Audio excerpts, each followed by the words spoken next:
look at the two big letdowns defensively this past season, the Tulsa game wasn't great. We could look at some other games, but the two that come to mind are obviously the two losses, Oregon, Michigan. They almost, to me, even though both of those opponents were run heavy teams, and that was that similarity, the difference was the Oregon game, it just seemed like guys were completely out of position.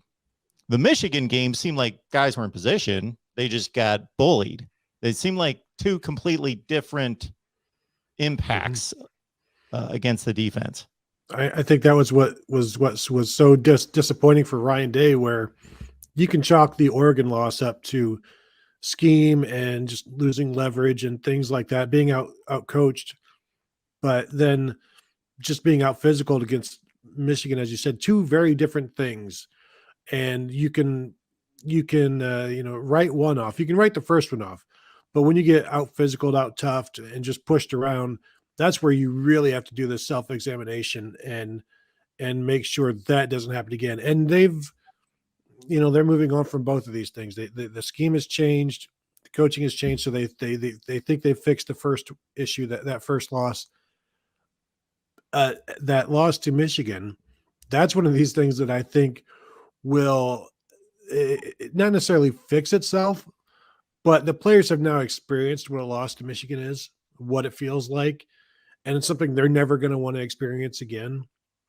And so you build on that and you coach to that, because before, and Urban Meyer and Ryan Day have both talked about theory versus testimony, and now there is testimony to what losing to Michigan feels like. Before, it was always theory, because there's nobody in that building who has lost to Michigan. And so now there's a bunch of people who have, and there's a whole lot of testimony.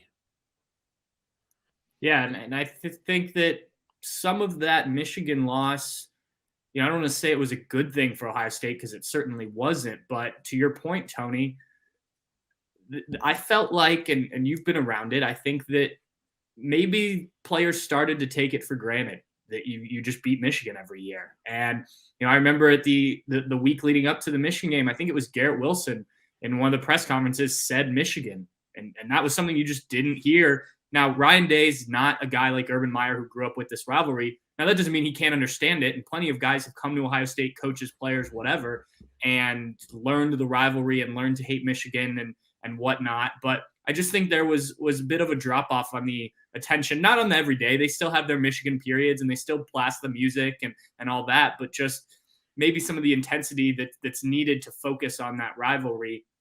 But if we're talking simply, on the field, what happened, I think there were still, despite that being the final game of the regular season, there were still guys that hadn't experienced what was coming at them physically, just because it was a young defensive group. I mean, you just look, I was writing about this today, you look at the NFL draft and how few guys were taken in comparison with what Ohio State's traditionally done. It's not because Ohio State lost 2 games last year. It was because they had played so many young guys that aren't eligible for the draft, or guys that have only played a year and didn't have enough that they felt they could go in the draft. So I think that alone will help you move on to next year. And then you realize, okay, the scheme wasn't right. The coaching wasn't right. So as you mentioned, they went to fix that.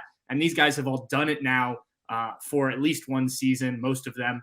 And I think that makes a big difference too, in terms of being able to teach guys. You have film that you can show guys them on the field. All that, I think, adds up to being an improved defense. And then it's just how much better you can be over an off season heading into next year.